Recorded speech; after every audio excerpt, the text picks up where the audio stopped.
Luhut sedih gegara jasa Jokowi seakan dilupakan. Gini aja dah, kita kita breakdown aja. Apa itu yang dimaksud dengan jasa Jokowi? Kalau gue mau lihat, di sini ada program yang dinilai sukses di setiap tahun pemerintahan Jokowi. Ini gue sebutin aja ya. Ada peluncuran berbagai kartu perlindungan sosial, KIS-KIP KKS. Terus itu 2014. 2015 ada pembangunan infrastruktur skala besar, ada proyek jalan tol, bandara, pelabuhan, serta pembangkit listrik. 2016 program dana desa, 2017 tol laut dan reforma agraria, 2018 satu peta atau one map politik, terus 2019 proyek pembangunan infrastruktur besar, 2020 penanganan COVID-19, program pemulihan ekonomi nasional. 2021 vaksinasi COVID, 2022 MotoGP perdana di sirkuit Mandalika, 2023 implementasi kendaraan listrik dan peningkatan investasi, 2024 upacara kemerdekaan perdana di ibu kota Nusantara. Sekarang kita breakdown daftar berita kebohongan yang dibuat Jokowi dan kerusakan-kerusakan. Yang pertama 11.000 triliun yang ada di kantong saya. Terus ada juga 50 juta masker COVID yang nggak ada sampai sekarang. Pengangguran digaji. Ini lagi, mobil SMK laku 6.000 unit. Stop hutang luar negeri, faktanya hutangnya makin banyak, bahkan mewariskan kurang lebih 8.000 triliun buat Prabowo. Stop impor pangan, faktanya tetap impor. Persulit investasi asing, sekarang minta-minta sama yang namanya investasi asing. Buktinya apa? IKN aja nggak ada yang mau investasi di sana. Bahkan katanya mau dipersulit, faktanya ngemis-ngemis kita. Buyback Indosat tuh hoax teman-teman. Ada 10 juta lapangan kerja. Ini janjinya Jokowi 10 juta lapangan kerja. Anaknya malah janji 19 juta lapangan pekerjaan. Lebih tolol lagi anaknya.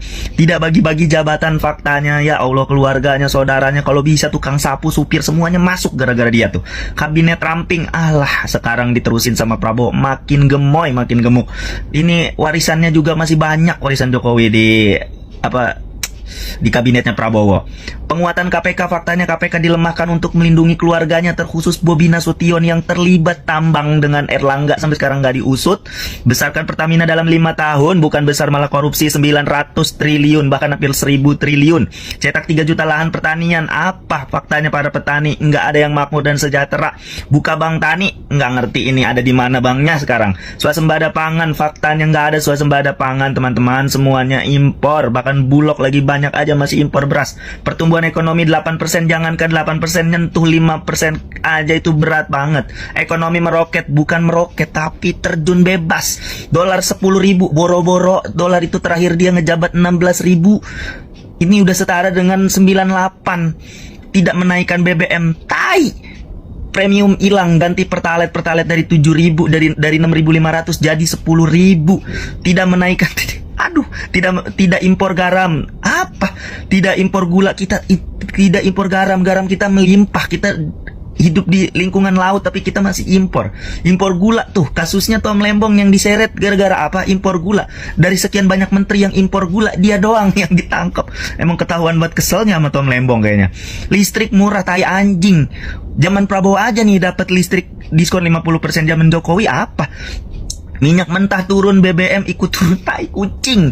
Ini alasan aja. Anak saya tidak tertarik politik.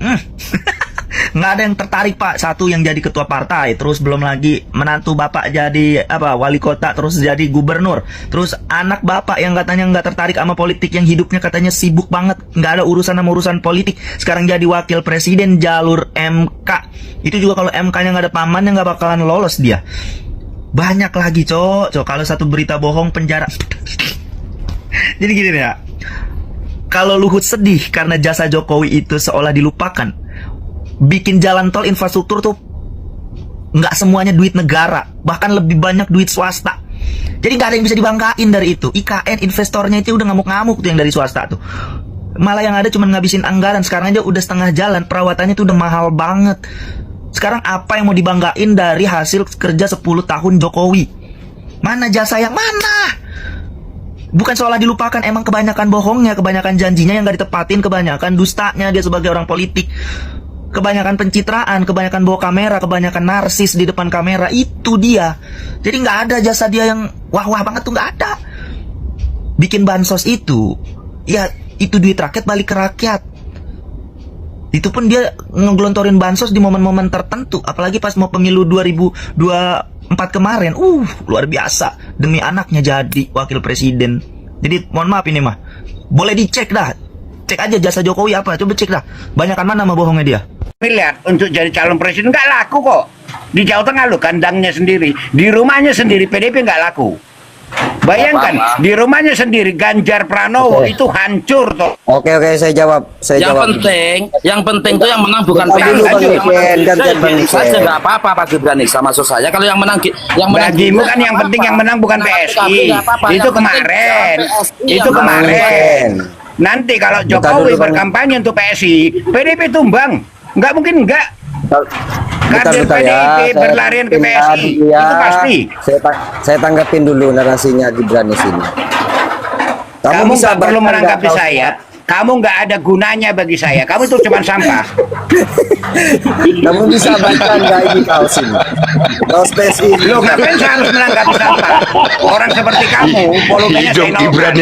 Volumenya saya nolkan. Jelas ini Jokowi ada di tulisannya PSI tanpa dia membolehkan tulisan di kaos ini. Tidak mungkin akan diizinkan sama Jokowi kalau tanpa izin Jokowi. Yang kamu bilang 2029 PSI akan mengalahkan PDP itu salah. Yang bisa mengalahkan PDP itu Gerindra. Karena Gerindra ini sekarang ini membesarkan kekuasaan dalam pemerintah. Begitu bro. Jangan kamu berpikir PSI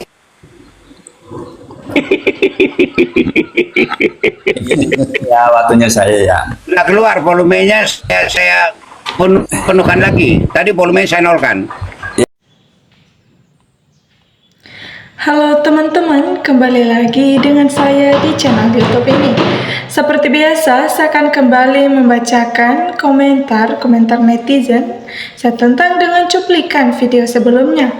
Oke, teman-teman, di sini kita akan melihat video di mana LBP dipermalukan, yaitu Luhut yang dipermalukan oleh seorang pemuda pemberani yang menjadi acuan masyarakat atas keberaniannya menyampaikan aspirasi ataupun pendapatnya kepada para pejabat. Oke teman-teman, tanpa berlama-lama saya akan mulai membacakan komentar netizen dari yang pertama. Di sini netizen menanggapi saya tentang dengan cuplikan video sebelumnya, mengatakan bahwa super sekali, lanjutkan Bang, Anda anak cerdas, sepatutnya mendapat apresiasi oleh masyarakat yang bernalar logis. Kemudian dari Eva Yuli mengatakan, sangat benar apa yang dikatakan anak muda ini, sangat mewakili suara hati masyarakat. Nah, ini baru generasi muda yang berani menyuarakan kegelisahan dan peduli pada nasib penghuni negeri ini. Terus sadarkan mereka yang terlena, biarlah segera insyaf. Good job. Seharusnya seperti ini anak-anak muda bangsa ini berani menyuarakan kebenaran, bukan hanya diam seperti pengecut yang tidak dapat menyampaikan pendapatnya. Dari Sunnyboy 6583 mengatakan, mohon sangat para pejabat, jangan engkau banggakan pejabat yang sudah merusak bangsa ini. Jangan paksakan rakyat Indonesia untuk bergerak dan menepalkan. Petani sekarang susah, apalagi buruh tani. Kerja macul saja sehari 80.000, gitu saja suruh bayar pajak. Terus uangnya dikorupsi. Apakah dengan tindakan seperti ini rakyat sudah merasa aman ataupun nyaman, serta mendapatkan keadilan bagi mereka yang berada di kelas bawah? Mantap anak muda menjelaskan kebobrokan pemerintahan Jokowi sampai ke detail-detailnya. Semoga banyak anak muda di Indonesia ini yang berani seperti ini mengemukakan kejahatan-kejahatan yang dipimpin oleh pemimpin jahat selama 10 tahun. Sungguh rakyat sudah tertipu dengan lagak lugu yang ditampilkan selama kurang lebih 10 tahun ini menjabat sebagai presiden dan 5 tahun menjabat sebagai wali kota Solo. Kemudian dari Faci Sairin mengatakan, bravo Bu, anak muda yang kritis terhadap kebijakan pemerintah yang lalu dan saat ini. Anak muda ini lebih pantas jadi anggota DPR daripada anggota DPR yang saat ini. Sungguh, apakah mereka para wakil rakyat tidak memikirkan hal yang sama? Ataupun terbesit sedikit di benak mereka tentang bagaimana perjuangan ataupun bagaimana segala sesuatu yang sudah disusun oleh zaman penjajahan, yang di mana sistem pemerintahan yang telah disusun oleh presiden pertama kita yaitu I.S. Soekarno. Nah, harusnya itu sebagai acuan bahwa dia sanggup ataupun itu semua dilakukan untuk rakyatnya tanpa pilih bulu terhadap rakyat ataupun pejabat dengan memberikan keadilan yang sama. Namun nyatanya di sini kita lihat bahwa presiden yang satu ini seperti memihak sebelah, dan juga dia hanya membela mereka yang menjadi bawahannya ataupun menjadi tim sukses saat dia menjabat sebagai presiden Indonesia. Kemudian dari Mahyarudi 02 mengatakan, negara harus dipimpin oleh pemimpin yang memiliki nasionalisme, bukan hanya sekedar memikirkan keluarga dan juga kroninya. Jika disuruh memilih siapa yang akan kita pilih untuk menjadi presiden kita selanjutnya, maka dengan tegas rakyat mengatakan bahwa mereka akan memilih Prabowo dan sebagai wakilnya adalah Rocky Gerung. Kemudian, keren Bang, Anda sudah mewakili unek-unek rakyat Indonesia. Tidak ada sama sekali yang dibanggakan, desakan sama sekali. Mereka telah merusak tatanan konstitusi negara.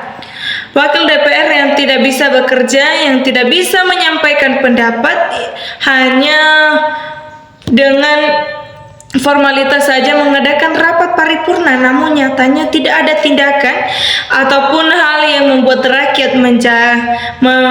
rakyat semakin percaya terhadap sistem pemerintahan saat ini. Kemudian dari Surip 3748 mengatakan, tanda-tanda pemimpin yang baik itu bila ada anak buahnya yang korupsi segera ditangkap. Kalau dan tidak ada yang namanya ekspor niken ilegal dan juga korupsi minyak besar-besaran, maka Indonesia pun akan makmur tanpa masalah besar. Memang tidak semua negara tidak memiliki masalah. Tentunya di dunia ini tidak ada yang sempurna. Namun ketika kita sudah mendengar kata itu, bukan berarti kita bebas melakukan kesalahan karena menganggap bahwa kita ini memang tidak sempurna. Sudah sepatutnya melakukan kesalahan. Namun ketidaksempurnaan jangan dijadikan acuan untuk melakukan kesalahan, karena sedikit saja kesalahan membuat hilangnya kepercayaan orang. Ternyata masih ada generasi yang cerdas dan waras. Padahal jika saya perhatikan di medsos, anak-anak seusia ini mayoritas jadi ternak Mulyono. Sehat dan sukses selalu anak muda mutiara bangsa Indonesia. Semoga Tuhan melaknat penguasa dan juga kroni-kroni yang merusak alam dan kehidupan bangsa kita ini. Mantap bro, inilah manusia yang punya wawasan dan otak yang digunakan untuk berpikir. Pemuda ini baru dapat dikatakan anak Gen Z, bukan yang jadi wapres RI. Andai ada jutaan SP pemuda yang seperti pemuda yang viralnya ini, insya Allah Indonesia emas, bukan Indonesia 100 tahun lagi. Merdeka emas tahun 2045. Dari Kusno Aribowo mengatakan, Jokowi yang bikin masyarakat Surabaya gerah, yaitu menggaryakan jembatan Suramadu untuk demi suara politik. Akhirnya kejahatan meningkat, baik narkoba maupun pencurian motor. Bolehlah digratiskan seharusnya kendaraan yang lewat Suramadu. Harus ada pemeriksaan ketat dan aparat kepolisian 24 jam untuk mengurangi kejahatan. Oke teman-teman, itu adalah komentar netizen yang saya bacakan setentang dengan cuplikan video sebelumnya. Nah, jika teman-teman memiliki pendapat yang lain setentang dengan video sebelumnya, teman-teman bisa menyampaikan pendapatnya di kolom komentar. Sekian untuk video kali ini. Terima kasih. Salam hangat.